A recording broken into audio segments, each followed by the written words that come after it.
चूलिया मानवा में चुमा मांगता वे सहबोलिया मानवा में चुमा मांगता वे सहबोलिया मानवा में चुमा मांगता वे सहबोलिया संदीप बाबू मांगता वे सहबोलिया मानवा में चुमा मांगता वे सहबोलिया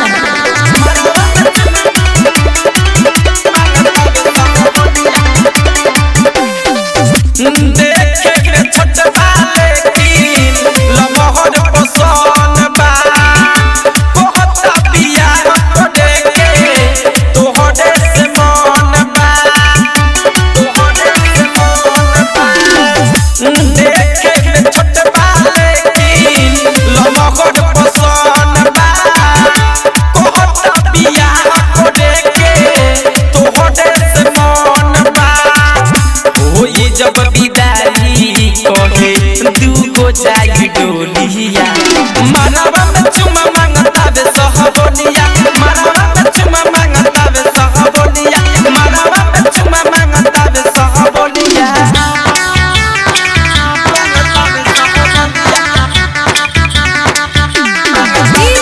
संदीप बाबू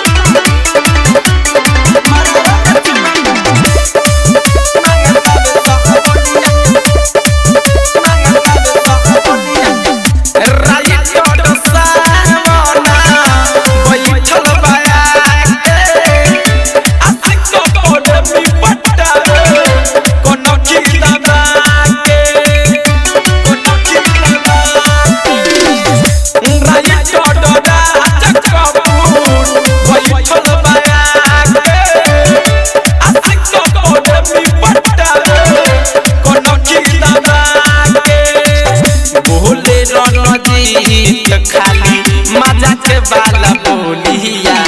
मानवा में चुमा मांगता वे सहबोलिया मानवा में चुमा मांगता वे सहबोलिया मानवा में चुमा मांगता वे सहबोलिया दुल्हा के बगल में बैठल बाया के हमके पटावल चाहे कोन खिलावा के घट घट निहारे ताके एक एक के चूलिया